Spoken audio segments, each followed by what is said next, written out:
আসসালামু আলাইকুম। সবাই কেমন আছেন? আলহামদুলিল্লাহ, আমরা ভালো আছি। আজকে রবিবার, এখন সকাল 8টা বাজে। এর মধ্যেই আমার সকালের নাস্তা বানানো শেষ। তারপর আমি রান্নার কাজে ধরব। তাসমিমকে নিয়ে স্কুলে যেতে হবে।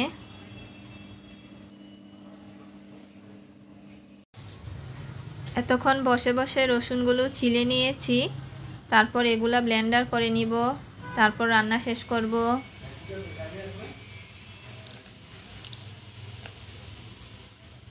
আমার রান্না প্রায় শেষের দিকে। আজকে করলা তরকারি রান্না করছি। রেসিপিটা পরে আপনাদের সাথে শেয়ার করব।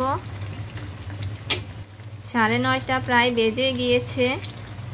রান্না শেষ করে তাসমিমকে ঘুম থেকে উঠাবো। তারপর স্কুলের জন্য রেডি করে নিব।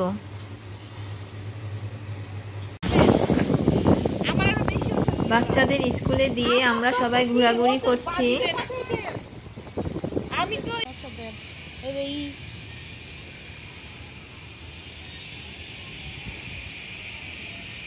বৈশাখ শাকগুলো দেখেন কত বড় হয়েছে গাছগুলো। আপনারা তো দেখতে পাচ্ছেন।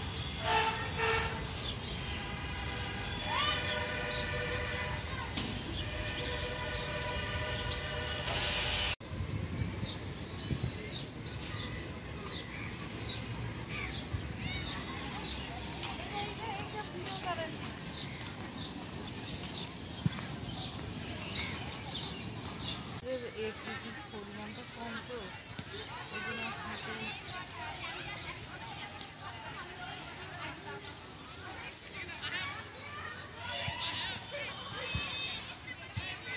এখন 1:20 বাজে।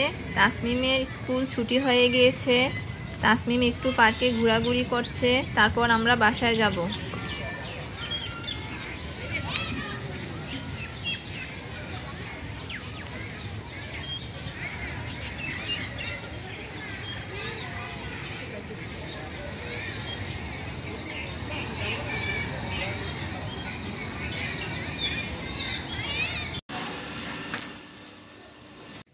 এখন 2টা বাজে। তাসফি স্কুল থেকে চলে এসেছে। এখন ওদেরকে একটু গাজর কেটে দিচ্ছি। তারপর ওরা গোসল করবে।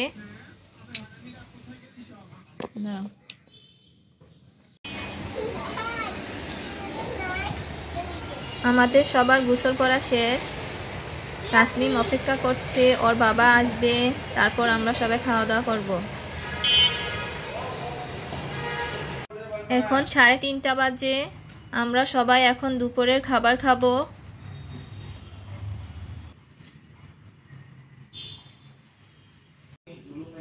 আসরের নামাজ পড়ে আসার সময় তাসমিমের বাবা লাউ শাক নিয়ে এসেছে।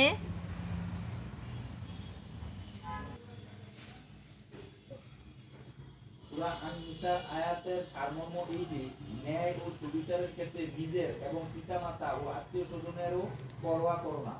যদি ন্যায় বিচার তাদের বিরুদ্ধে যায় তবে তাতেই কায়েম থাকো।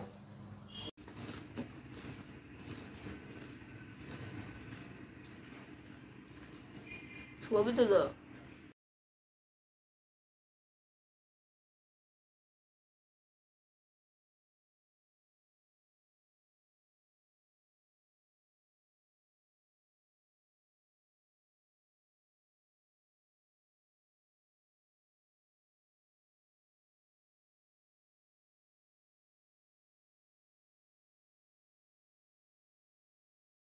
আসরের নামাজ পড়ে আমরা এখন একটু বিটরুটের আচার খাবো। বিটরুটের আচার রেসিপিটাও আমি আপনাদের সাথে পরে শেয়ার করব। আমি কিভাবে বিটরুটের আচার বানিয়েছি আপনারা পরে দেখে নিতে পারবেন।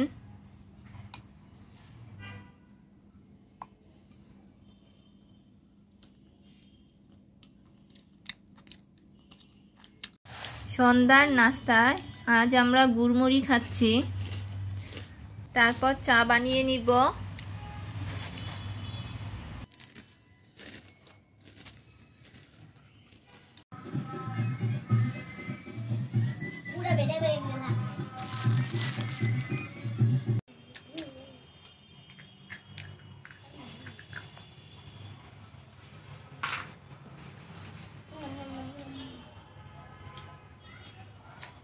তাসমিম এখন লাইভে বসে খেলাধুলা করছে।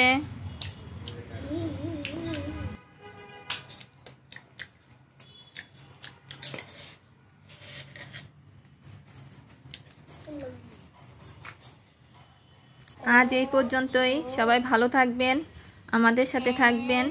আল্লাহ হাফেজ।